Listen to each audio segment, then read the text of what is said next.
AdLib is the DSP-agnostic buying platform to scale your programmatic campaigns smarter, faster, and more profitably. AdLib helps independent agencies and marketers deliver premium programmatic performance without the complexity, cost, or overhead of traditional DSPs. Their platform provides the tools, data, and automation to run enterprise-quality campaigns, from CTV and audio to geofencing and YouTube, all under one roof with zero trafficking headaches. Plus, they're not just a platform, they're your growth partner. The AdLib team helps you win new business, expand budgets, and deliver measurable ROI that keeps clients coming back. It's time to unlock programmatic. Join leading marketers worldwide who are using AdLib to deliver more campaigns with better results. Check out getadlib.com. Welcome to Open Market, a podcast about building companies in the advertising industry. I'm Joe Zapp, and I'm joined by the illustrious Eric Franchi. How are you, Eric? I'm well, Joe. How are you? Eric brought me a deal today, so I'm not making fun of him anymore. for a change. Hey, Joe, what's better than guessing what your customers want? Asking them. Okay, fine. Asking them and then knowing what your customers want. What's better than knowing what your customers want? Giving it to them. God. The correct answer is having them feel like they co-created the solution along with you. And this is my thinking around a topic that I've got a lot of passion for and that I've seen work really well for companies I've been involved with, I've invested in, or been associated with, and that's customer advisory boards, or CABs. We'll use that interchangeably. So we thought we'd spend some time today just talking about this concept that may be familiar to some, may be a completely new concept to some, but I think is well worth spending some time walking through and why it's important. Joe, what's a customer advisory board? A customer advisory board is a small group of customers who are really bought in on the product, understand the business well, get a lot of value from it, and who can sort of join you in helping you understand the product's value, where it should go, how they're actually using it, that kind of thing. I would add maybe one thing to that in that, the customer advisory board is a board that meets. So it's not necessarily like, your top customers and you work with them in any special way. Like they come together and organized by you and administered by you for a number of purposes, but really the idea of moving the company forward and then giving them something out of the process. I was doing a little bit of research on this because I found this to be like intuitively true, but I actually found a stat about like why this stuff matters. So there's this firm called the Pragmatic Institute. I think it's a research firm. Last year, they came out with a stat that said customers with active CABs see retention rates near 95% for those customers.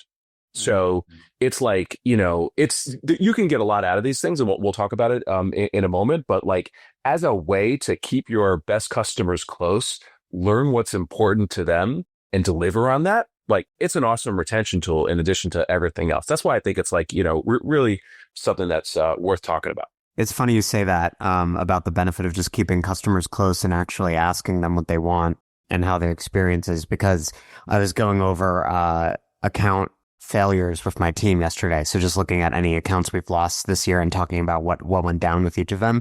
And what surfaced as we were discussing them is the golden rule of account management is when something's a little off, you got to ask, which it's like, it's very human nature to let it go under the radar, kind of hope it'll just go away. But you can't do that, right? Like you got to actually surface the problem. And sometimes the client might actually say, hey, this thing you guys don't feel great about, actually, we don't give a shit about that. It's fine. But often, obviously, it will be something that they care about, and then you can work out a solution. And so the CAB, obviously, it's not scalable. It won't be for all of your customers, but it's basically a way to formalize that feedback. Yeah, very much so. So thoughts on why it matters. Here's a few from my perspective. And it's all about that idea of, basically like listening as a strategy. CABs turn customers into advisors, quite literally. It's in the title, into people who are close to the company, and they help you spot ideally spot problems before they scale, right? If there's something like truly off with what you're doing, like these are people that can hopefully help you see around corners from a customer perspective. at their best, they might help you figure out what the next opportunity is. And we talked about this in an early episode, right? Like how to kind of go from one market to the next. Specific to a lot of the stuff we talk about on open market, I think it's always a good forum to really see what's like resonating in your messaging, and obviously in your roadmap. That's maybe the one thing that I've seen do very well. And then on the other side, advisors benefit too. We'll talk about like how to build one, how to administer it, but they're typically a way to get your top customers together, have them meet each other, have them develop their own network amongst each other. And that can turn into, different relationships and, them collaborating and ultimately thinking about you as a real partner, not just to their businesses, but to them as careers. So there's a lot of wins across the board. And like, that's why I think this stuff matters a lot. Have you ever been part of one, actually? No, never been part of one, and do not have one for the agency. It's not for every business. I would think that with the number of clients SharpPen has, you probably are at the scale that you could consider one, but it's not for your raw 0 to 1 startup, 5 people just trying to find product market fit, get something out the door. This is typically going to be later stage businesses. Yeah. So it would be pretty funny if you had like 3 customers total and you were like, you guys are our advisory board. And they're like, well, we all do different things and use this product in completely different ways because you haven't figured out what the business is for yet. Exactly. You need to be ready for this stuff. You need to be at the right scale, at the right stage. So how to build one, in my experience, is good to basically two things. Number one, start small. Your company could focus on SMBs and you could have thousands of customers. Your company could be enterprise and you can have hundreds of customers, right? Like, no matter what it is, I think, starting small and growing from there is a good idea versus being super ambitious and like getting, a group of people that is a little bit too large for you to wrangle in one place. So in my experience, if you needed to nail the, to a number, unless you're a really big company, like 10, 15 customers would be the target. And I would maybe even start with 5 and grow from there. And then the second is like, be intentional, like know exactly what you're looking to get out of this. And to me, it's like, this is basically like 3 different things you would look to, really be the purpose of an advisory board. The first is, having customers help you think through your overall strategy, right? And that could be everything from product to go to market, so on and so forth. Have them weigh into your thoughts around roadmap, like where the company is going. Have them work with you as, potentially kind of like sources of innovation, or it could just be like a way to, get people together and build relationships and have it less about product and strategy. But in my mind, like if you have the right people in the room, like you'd be doing yourself a disservice if you didn't cover off on all of those 3 people. So that's just sort of kind of, thinking about number and intention. Tactically, would you recommend meeting quarterly? This is the right question. So I think before we talk about frequency, let's talk about like composition. Because this is actually where some companies go wrong. If we're thinking about, let's just use the number 10 as the example. If we have 10 customers that we're looking to fill in a customer advisory board, I think you want people that bring a combination of influence, right? They are like both influential to their organization, they're senior level enough, and they're influential in the space. You want people that, can bring good insight, right? So they're, again, not just like the senior people at their companies, but they're representative of the, kind of broader industry. And then, number 3, like a diversity of perspective, like getting all of your top customers in a room. Oftentimes, it just turns into a, kind of like a love fest, getting people that, bring different perspectives and are going to challenge you. And this is where having relationships with your salespeople is super important, right? So like, I think making sure the right people are part of it is step 1. Step 2 is I like to go light in terms of structure because, these things, if you do this, you want to commit to it and you want this to be a one and done flop. Like then it becomes just it's an L for everybody. So I think it's like 1 or 2 in-person sessions a year and then like short touch points, in the middle quarterly, right? Like, so maybe we get together, we have a good session, we talk about the roadmap, we talk about messaging, we talk about like, all the customer feedback, we get a nice dinner. There's a lot that comes out of that. There's a lot that we're going to do and there's a lot we're going to deliver on. So maybe the, quarter after that, virtual update. Maybe everybody gets on the Zoom, we set an agenda ahead. And then, the next quarter, we do another in person and talk about what we did, talk about where we're going. So in my mind, these are quarterly touch points, but maybe the heavier in-person stuff is once, twice per year max.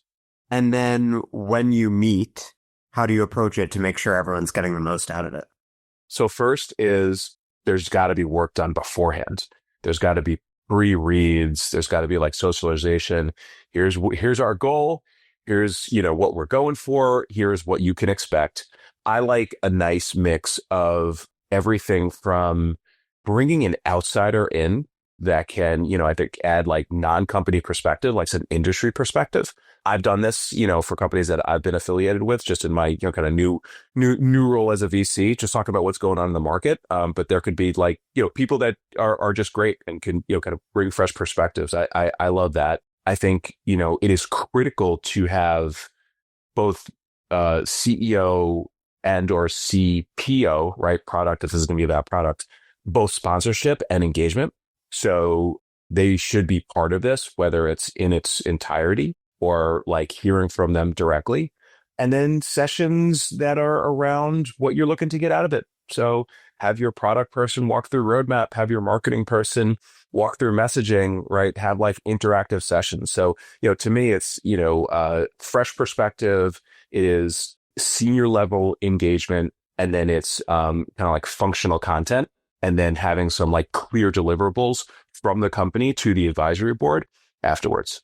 If you don't do that stuff, it ends up just being like a marketing event, right? We're taking our top customers out to dinner. And you should do that, but this is something different.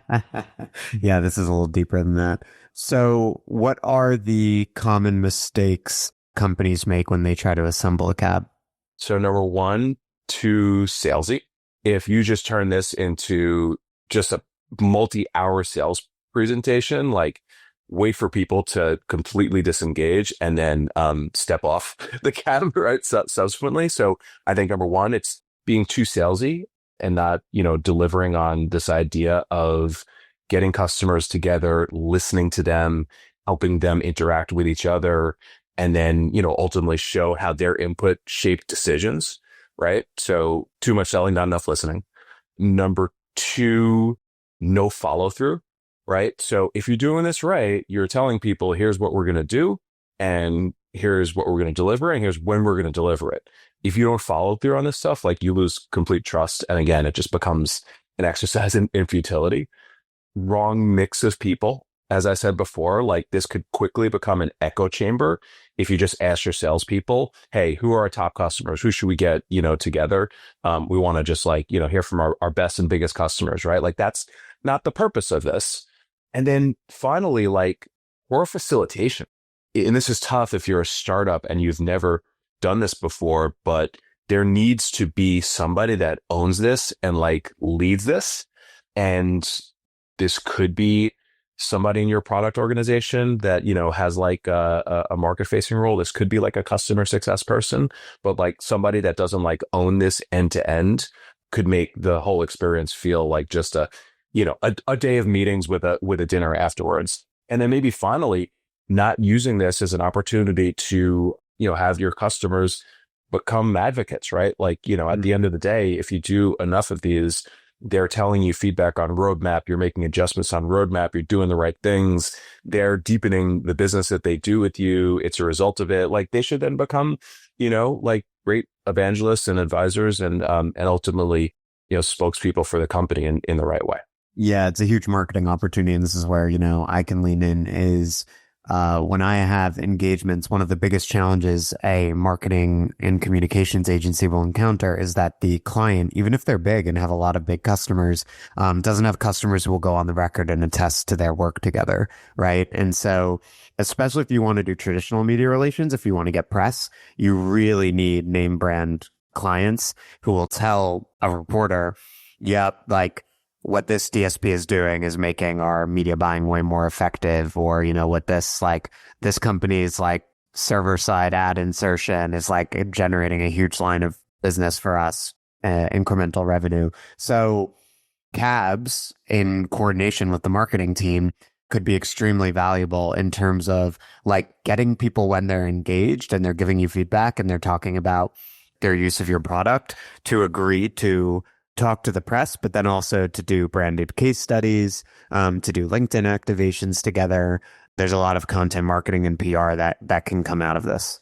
Exactly. And it's very hard to do that when you don't know those senior level customers, when your CEO doesn't have, or CPO or whomever, right? The senior team that is in attendance at these things, like don't have relationships with those senior level customers, and they're like not bought in. You're asking for a quote, please, versus, hey, here's this thing that we work together, right? That idea of co-creation, right? Here's the thing that you helped influence, you helped bring to market. Let's now go tell the market about like what we built together. It changes the whole dynamic. And again, that's not the reason to do this, but when done well at its best, that's certainly a great output, right? Like the outputs that you ultimately want, if you do this right, after listening to your customers, kind of opening up the kimono, so to speak, showing direction, getting their feedback, you should have like people buying your stuff because they're telling you that this is the stuff that, we think the market needs and you're well suited for. So it's like, this should connect to revenue. This should certainly, as we said before, connect to retention. It should sharpen like the direction of your product roadmap and your messaging. And it ultimately create, a group of customers who are so bought in that they become evangelists for your brand. That would be the expectation and why you should spend, time and money putting something like this together. And ultimately, like, a lot of people want to do things outside of their day job. We talked about this with Shiv a little bit, and it's still less part of like, the education piece and a little bit more just like, in today's day and age, people want to be multi-hyphenate. They want to be, head of marketing and advisor to X. So it gives people the opportunity to expand their careers in new ways. And again, it's not the reason to do it, but I think it plays into where a lot of like senior level folks really, want to expand laterally across their own personal portfolio. It's a really good opportunity for career development for people who might be really well known in their company, but they want to meet their peers across the industry and make some new connections. What kind of costs do go into this? Like, do you compensate the customers on the advisory board in some way, or is it more of a like take them to dinner kind of thing? So there's two ways that I've seen this happen. So oftentimes, with startups and private companies, you have advisors. And those advisors, are expected to do a specific thing for the company. And it's a certain commitment of hours per week, month, quarter, and we're measuring it and there's vesting, everything like that. There could be some crossover between advisor to the company and customer advisor. But in my mind, no, this is something that is non-compensated. You're asking them for a very reasonable amount of time, measured in hours, really hours per year. It could end up being, if you're at the right stage as a company, you do this offsite. You might do it in a location where you will fly some people in. You'll kind of take care of T&E and, to have some nice dinners and stuff like that. So I think the expense comes from probably think about it from that standpoint versus like paying people for time, paying people. Yeah, more about hospitality and obviously like allocating some personnel hours to it. Yeah, you can do this for reasonable costs. You can have a half day in your office or a half day offsite, whether at a co-working space or another company, and then take people out to dinner. This can be something that is very reasonable from a cost standpoint and like super, super high ROI in terms of impact on the business. But hey, look, if you're, a scaled business with a significant amount of budget to put towards these things and you're like your sort of average customer value is quite high, you can probably justify doing something that's a little bit more lavish or, resource intensive. Well, yeah, it's a great opportunity to get better as a company, also a big marketing opportunity, and just a customer retention driver to get closer to the people who are driving your business forward. Did we miss anything? No, this has been on my mind. I wanted to get it out of my mind. So thank you for listening to us, everyone. If you like this kind of stuff, let us know. We will, certainly keep our interviews coming, but, there's these like things that are not well discussed that we think are super important, that we try to intersperse as well. So give us the feedback, folks. We appreciate it. Yeah, good to do a more tactical episode once in a while. All right. Thank you very much, Eric. Thank you, listeners. We'll see you next week. Bye-bye.